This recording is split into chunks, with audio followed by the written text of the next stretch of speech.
हम गायक कलाकार घरभरन लाल यादव पूरे टीम से आज SSP recording studio Kamopur बाराचौर Ghazipur और डायरेक्टर पीके राज भैया के देख रेख में कैसेट जात बाब और निर्देशक वीडियो डायरेक्टर हमारे अशोक यादव जी की तरफ से ये सब आप लोगों के देख रेख में ई कैसेट जात बाब।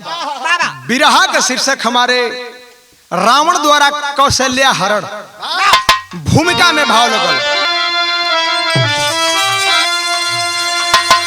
चल दिया ना किया शर्म लंकापति, कुमति हो के ब्रह्मा से बोला बचन, छठी के रोज लिखते हो सबका कर्म, ज्ञात दादा तुझे सबका जीवन मरण,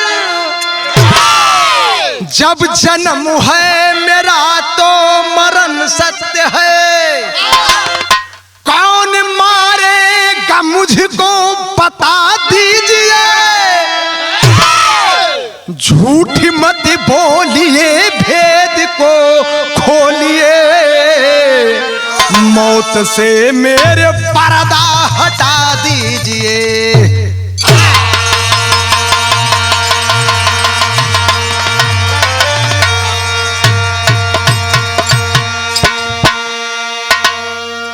चल दिया ना किया शर्म लंकापति, कुमति हो के ब्रह्मा से बोले बचन, छठी के रोज लिखते हो सबका कर्म, ज्ञात दादा तुझे सबका जीवन मरण।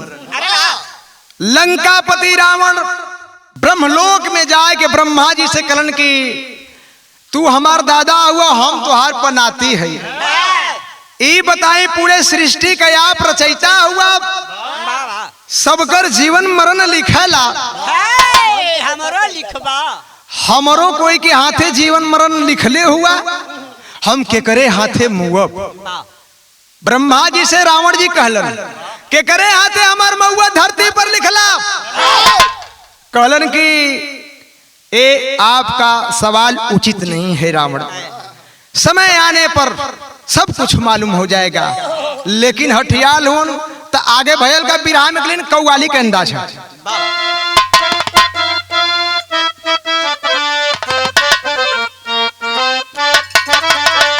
बड़ी जमाने के गीत थे, अरे कि जिसके सर पे, अरे जिसके सर पे हाथ हरदम, अरे जिसके सर पे हाथ हरदम गौतम दानी का है,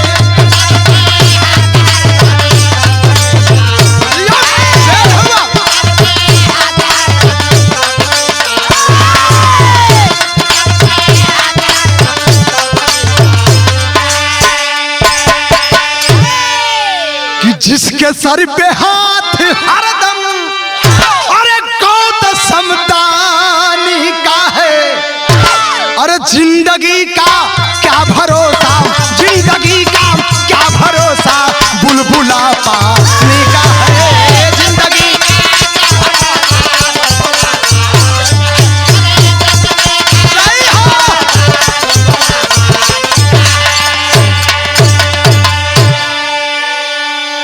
लेकिन भाव बड़ा सुंदर बा। ब्रह्मा जी रावण महाराज से कहलन कि चाहिए लंकेश तुझको, और चाहिए लंकेश तुझको, सोच करके बोलना चाहिए।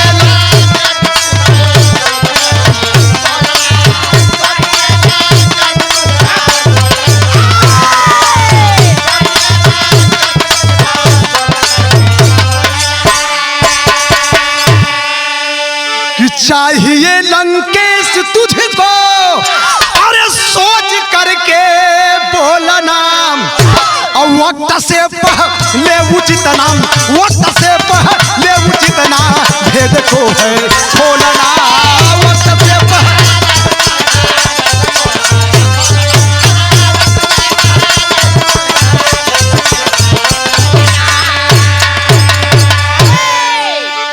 वक्त से पहले उचित ना भेद को है खोलना। यही सृष्टि का नियम है लंकेश। समय आने पर तुमको मालूम हो जाएगा, लेकिन हठियाल हूं अपने अहंकार के वशीभूत में। कारण की तो के बतावे के होई कैसे कहानी का शुरुआत होगा।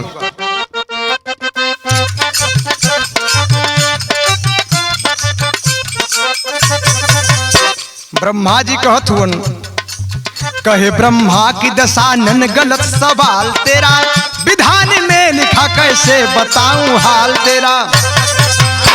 लंकेश कहा व्यर्थ में करते हो आप देरी, लिखे हो हाथ किसके दादाजी मौत मेरी। जो प्रश्न किया आपसे उतर ना पाऊंगा, सच कह रहा मैं आपको बंदी बनाऊंगा।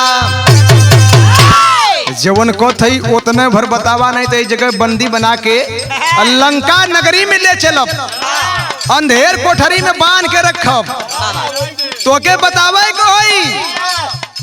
ब्रह्मा जी दशानन को समझा नहीं पाए, ब्रह्मा जी दशानन को समझा नहीं पाए, परेशान हो के रावण को भेद बताए। हट पे अड़ा लंकेश तो सुन बात को हमारी। ब्रह्मा जी करण की सुना, तुम्हार महुआ धरती पर के करे हाथ लिखले है। हट पे अड़ा लंकेश तो सुन बात को हमारी, लिखा हूं मौत किसके मैं हाथ से तुम्हारी। कलन की तुहार धरती पर के करे हाथे मौत लिखले है। अब ध्यान से सुना, ब्रह्मा जी रावण महाराज के बताओ थो तो बिरहा में कलेन बड़ा पुराना गीत लगल।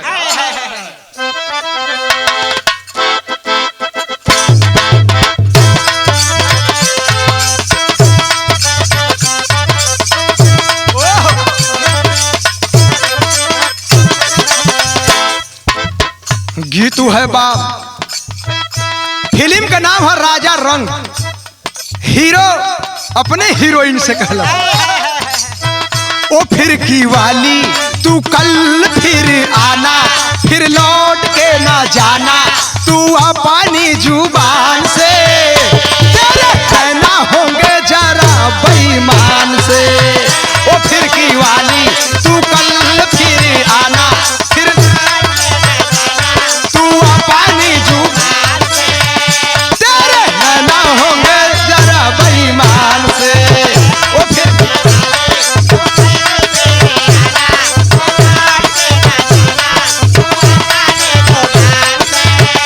तेरे नैना होंगे जरा।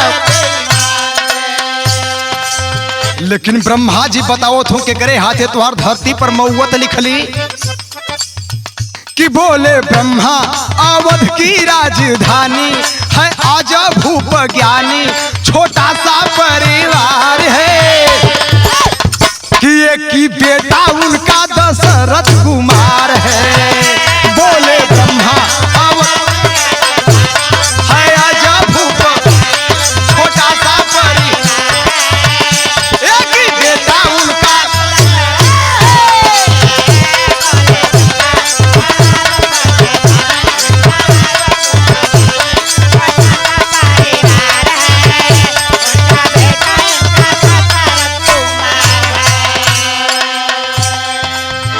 कलन की धरती पर अयोध्या नगरी में अवधपति राजा आज का बेटवा जेकर नाम दशरथ बा, उ पैदा हो चुकल हुवन। और कौशल नरेश की बेटी जेकर नाम कौशल्या बा, उ भी पैदा हो गई बा। दोनों के सहयोग से लड़का का पैदाइश हुई, वही तरह मौत का कारण होगा। क्या कहना? कौशल नरेश की कौशल्या सुघर बिटिया। ब्रह्मा जी कहलन कौशल नरेश की कौशल्या सुघर बिटिया, दशरथ से शादी होगी। कौशल नरेश सही है।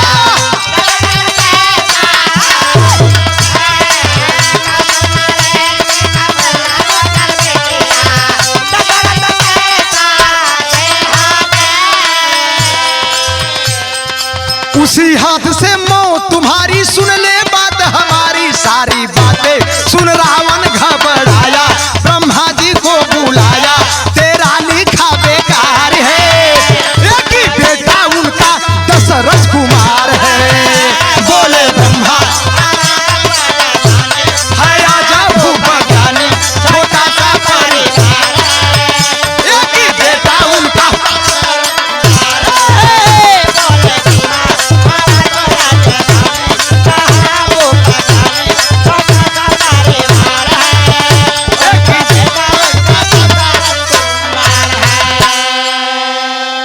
कहलन कि कौशल नरेश का बिटिया जेकर नाम कौशल्या बा, दोनों जाने पैदा हो गल हुन, दोनों के संयोग से एक लड़का हुई, तेरे मौत का कारण होगा।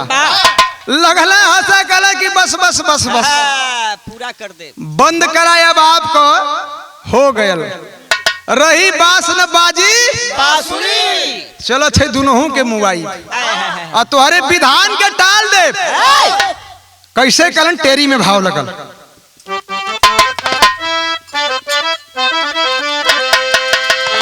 कहला कि विधान कायम होगा ना तेरा, अरे विधान कायम होगा,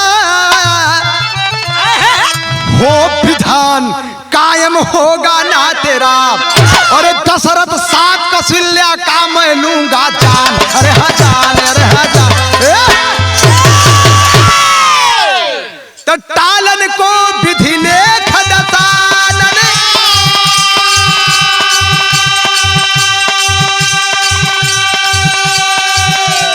अवधपुरी में आया है,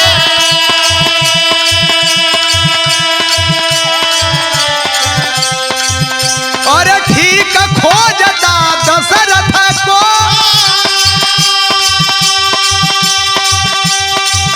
ब्राह्मण का भेष बनाया है,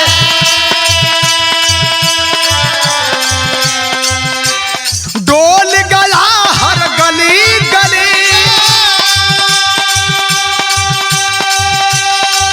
हर जगह नजर दौड़ाया है, और ढूंढत गए सरजू तीरे, अरे ढूंढत गए सरजू तीरे, दशरथ सुमंत को पाया है।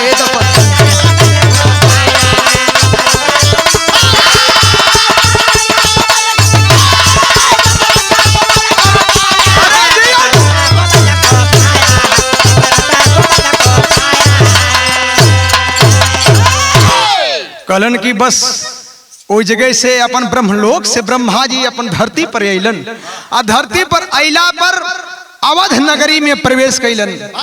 चूंकि बड़ा मायावी रहलन, तुरंत ब्राह्मण का भेष बदल के अवध नगरी में पूरे राजमहल में देखलन।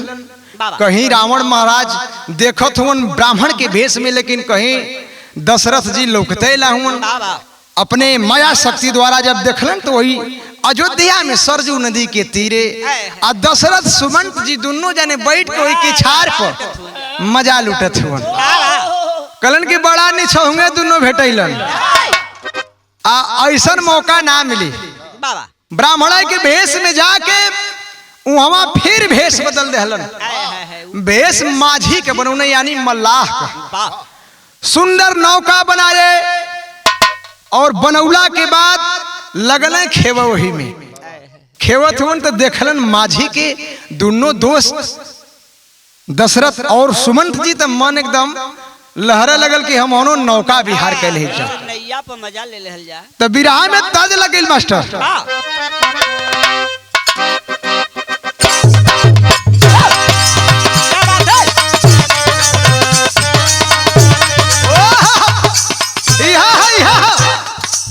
कोनो लड़का लड़की से कहलस, कौन विटामिन खा ले दीने पर दिन चिकन आले,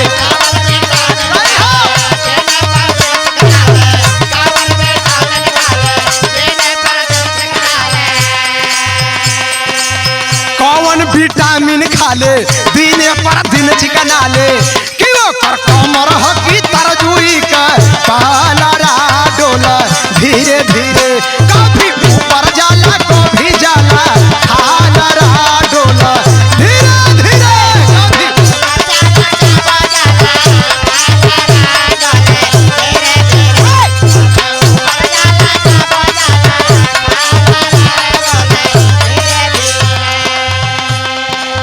लेकिन गीत से सुंदर कहीं बढ़िया भाव देखा। माया रावण फैलाया, माया रावण फैलाया, माझी बनना बनाया,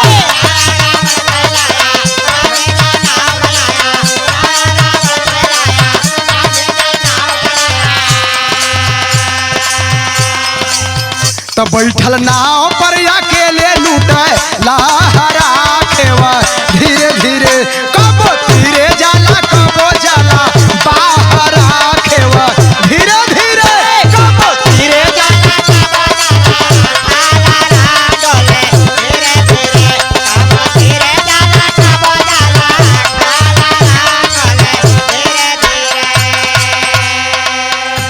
वही सरजू नदी में मजा लेत होन उ तो बलावल चाहत होन तब दशरथ सुमंत जी देखत मुसकाई रामा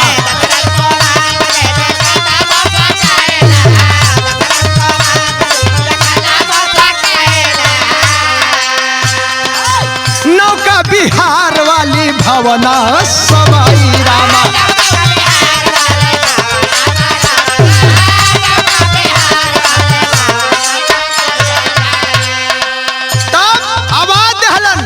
माझी माझी चिल्लाए माझी माझी चिल्लाए रावण या नाव चढ़ाए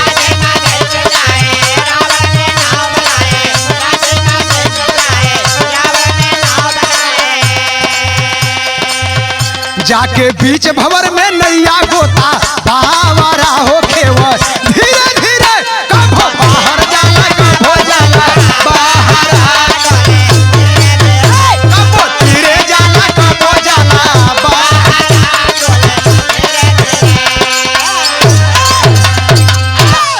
कभो तीरे जात हो कभो बीच में जात हो वही नौका का मजा लेवे बदे दोनों जाने के जब निगाह पड़ल है माझी के आवाज धरन की आप थोड़ा आइए आपके नैया पर हम चढ़ल जाई मजा लेवल जाई। देखा दशरथ सुमंत जी दोनों जाने साथ में रह चूंकि दोनों जाने दोस्त रहलन नाई पर जब वहीं बैठल जा अब बैठ के देखा माया का नाव आ माया का माझी जब बीच नदी में नाव गई है धार में तो दोनों के लगना गोता तो यहाँ गीत लगिल सरंगा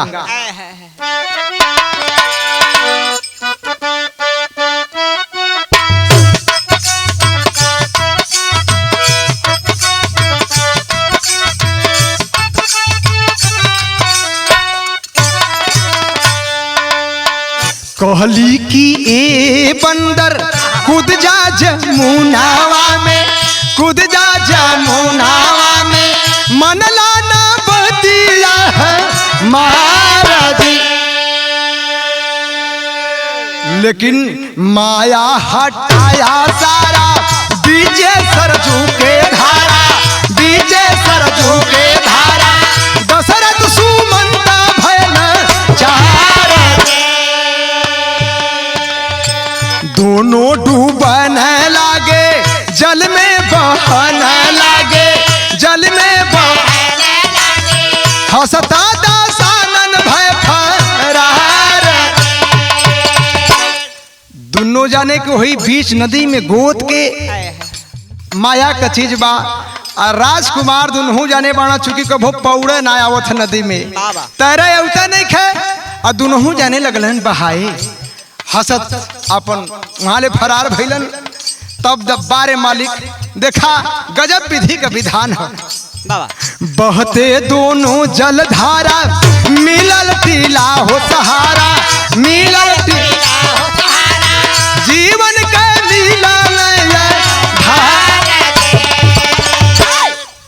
बहुत बहुत जात हुन बीचवई में टीला यानी रेत पड़ल हल वही पर था लग गल आ दोनों जाने खड़ा हो गए तब खड़े भय दोनों जानी चारों तरफ पानी चारों तरफ पानी ज्ञानी थे खड़े बनल चार कितनों ज्ञानी रहबा लेकिन जल में आग में हवा में बुद्धि काम ना करी बारे मालिक होनहारी वही टीला जब सहारा मिलल वही बीच धार में खड़ा हुन जा लेकिन यहाँ के बात यहाँ छोड़ा देखा रावण महाराज कौशल नरेश के यहाँ पहुंचलन तब बिरहा में कलाइन गीत लगल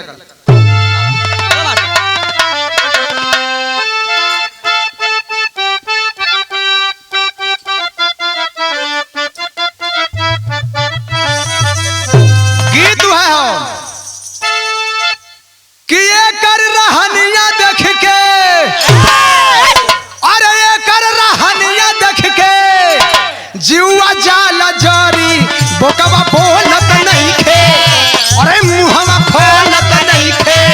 आके तो नो देखाई हरी हरी बोकवा बोलत नइखे।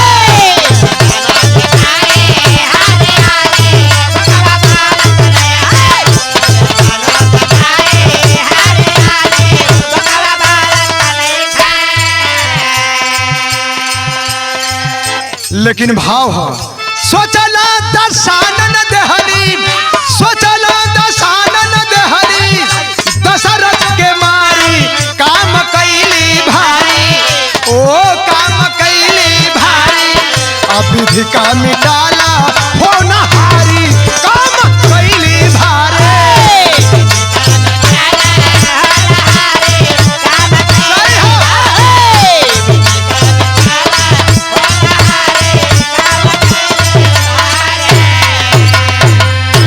करण की एक जाने के तो ब्रह्मा के लिखल खत्म कर देली। अब कौशल नरेश के यहाँ तैयारी करत हुन तर रही है ना बाप कैसे होई है लालाना।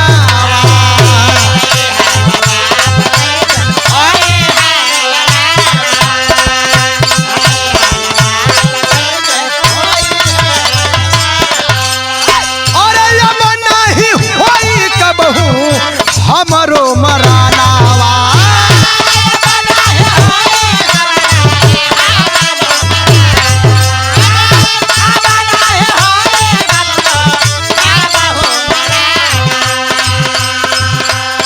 अरे ब्रह्मा का लिखल देहली, ब्रह्मा का लिखल देहली, अपने हाथ डारी काम कैली भारी, ओ काम कैली भारी, अविधि का मिटाला हो नहारी काम कैली भारी।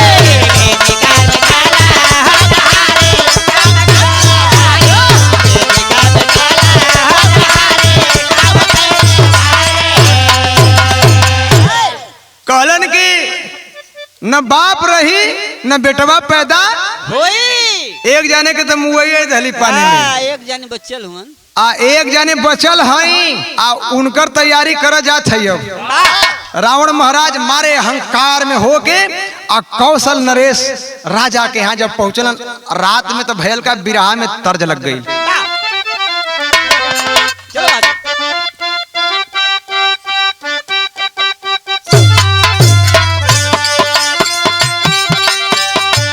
यह गीत हो केहू कहे लाया तर पातर, केहू कहे गुलनार हो।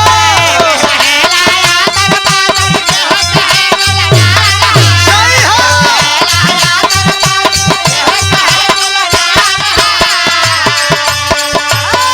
अरे केहू कहे लालावा करेजा, केहू कहे लालावा करेजा, रेजा रूप हतहारे ही जवनिया पे, अरे यही जवनिया पे मुअलन सिपाही थानेदार यही जवनिया पे।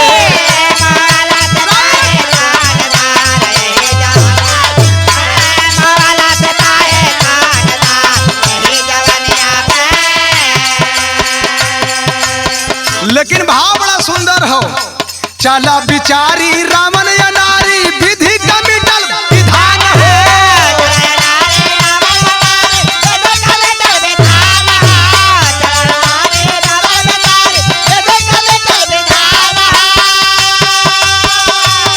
अरे देहि जन्म जे काल के हमरे, अरे देहि जन्म जे काल के हमरे, ब्रह्म की ये बयान वही कुमरिया के, अरे वही कुमरिया के हाथी ले बैह जुए परान वही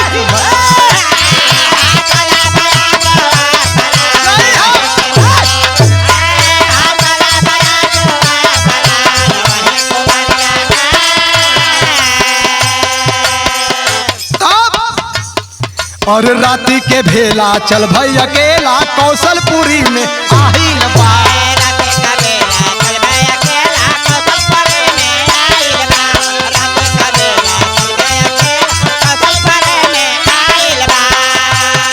अरे छल से छलिया घुसा महलिया, छल से छलिया घुसा महलिया, मने मने मुस्काए वही कुमरिया के, अरे वही कुमरिया के हाथी ले बहजू है परान वही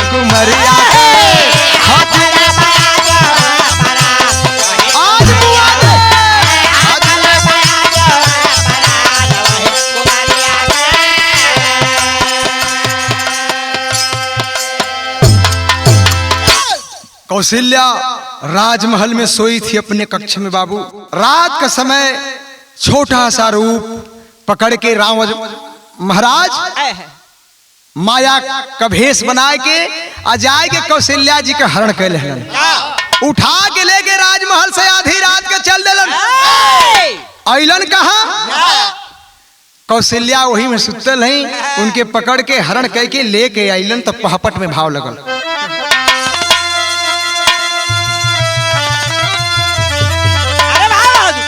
अरे कौशल्या को हर लाया लंकेश किनारे सरजू के, अरे कौशल्या को हर लाया लंकेश किनारे सरजू के, अब ब्रह्मा जी का चला मिटाने ले किनारे सरजू के।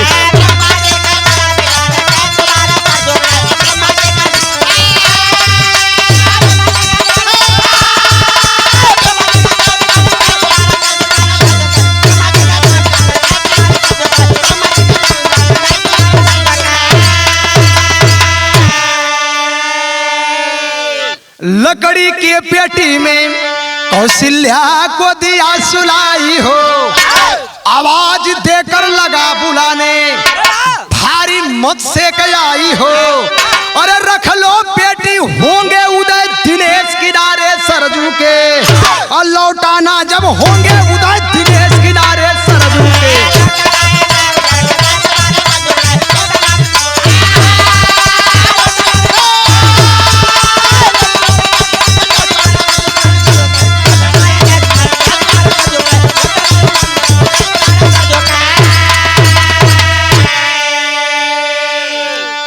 हरण कह के कौशल्या जी के एक पेटी में रख के वही सरजू नदी के तीरे आके आवाज देकर लगे बुलाने, जल के अंदर कोई है तो मेरे सामने आ।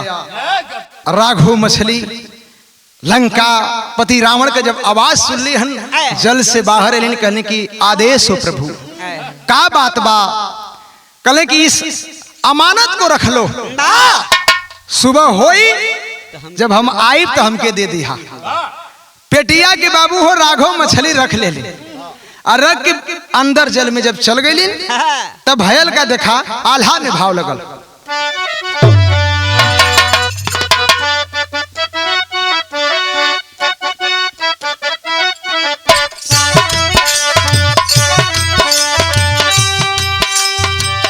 अरे की लकड़ी का पेटी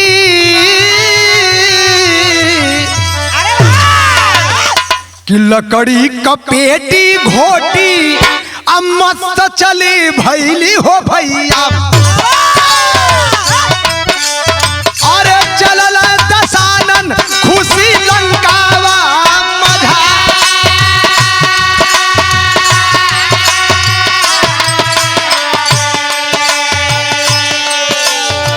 और देहली उगील पेटी बीचे धरावा में हो बाबू।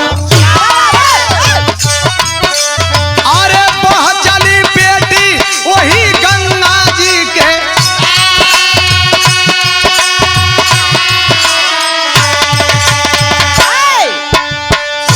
बहता बहता गईली, बहता बहता गईली तिलक के समहनवा हो बाबू। अरे दशरथ सुमंत जी रहला अब लाचार,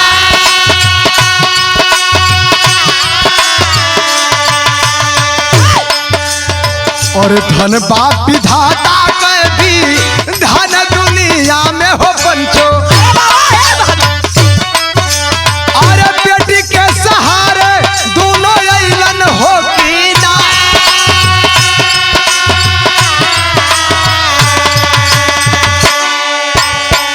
देखा विधि का विधान। वो बेटिया बहत बहत बहत वही सरजू नदी में पहुंचल कहा जहवा दशरथ सुमन जी वही बीच पानी में खड़ा हुआ टीला पर सहारा मिलल हो। वो पेटिया के सहारा लेके और जब किनार के बाहर आइलन तो देखलन का, अरे पेटिया के खोल देखल दोनों अब जवनवा हो भैया। अरे रहली बेहोश में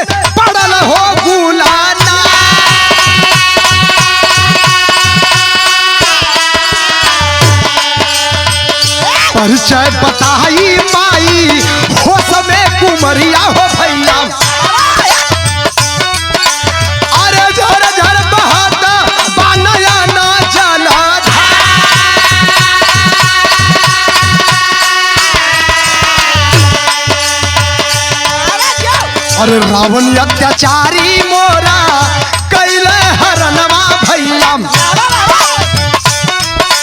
अरे पेटिया में बंद करके फेंका बधका।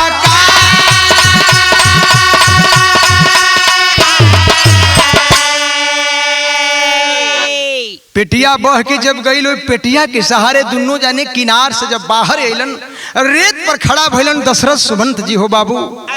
पेटिया के लगन सुमंत जी कहलन कि देखा पेटी के अंदर का है। देखा सुमंत जी तो निर्दोष रहलन, लेकिन गेहूं के संगे घुनो पिसाला। भाई उनसे कौन रावण से लेना देना ना रहा, लेकिन उनकर दोस्त रहना दशरथ जी का। घाट पर रेत पर होगी कहलन कि दशरथ जरा इस पेटी को खोलिए। पेटिया की जब खोलल गल तो 16-18 बरिस का लड़की सयान बा। हवा पानी लगल, जब रेत पर होश में अलिन तो पूछलन जा कि ये हालत आपका कौन किया। कहले कि लंका पति रावण हमार हरण करके हमारे राजमहल के अंदर से हमार हरण करके ले आए के यही पानी में फेंक दिलन, करे बाद हम ना जानत बड़ी। दशरथ जी के सुमंत जी लखावत हुन, देखला यह लड़की, यही लड़की आपकी पत्नी बनने वाली है दशरथ। दशरथ जी जानत नारल कहले कि यह कौशल नरेश के बेटी जेकर नाम कौशल्या बा, इन्हीं के साथ तोहार शादी होई। अब बढ़िया मौका बा, नहीं तो रावण हमेशा गड़बड़ काम करी। तो भयल का खड़ी में भाव लगल।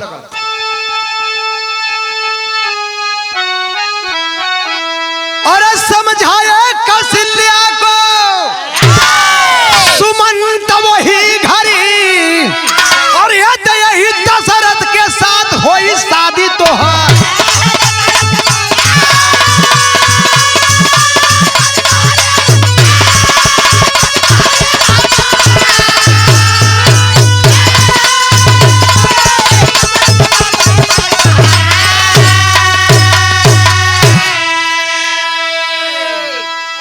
भेद जान सरजू के रेत को दशरथ तुरंत उठाए, और खड़ी सामने रही कौशल्या खुश हो मांग सजाए।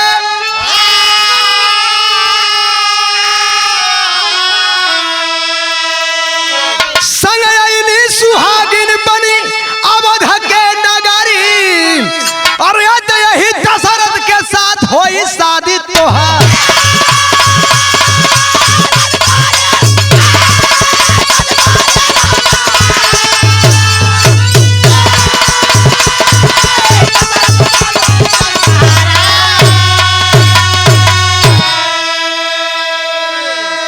दशरथ के मार कैली कौशल्या हरानावा, अब बिना माई बाप के ना जाना मिलहलनावा।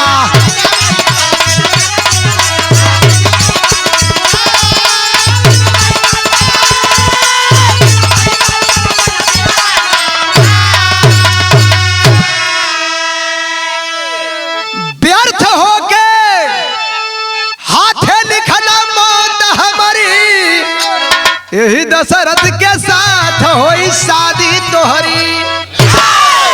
सुमन जी कहलन कि यही दशरथ के साथ शादी होई।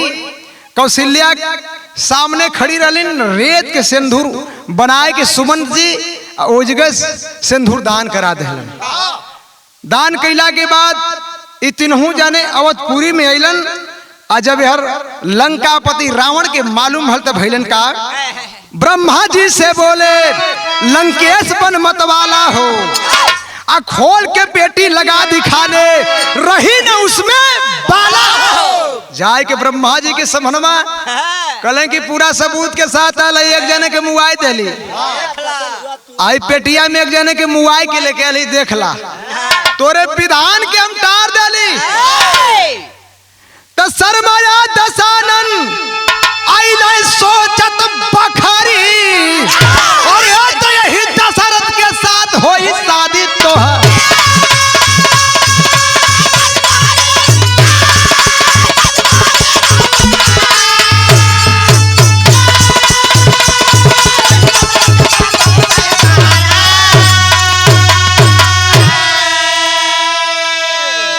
राघव मछली से पेटिया मांग के लिया कि ब्रह्मा जी के सामने लगलन दिखावे।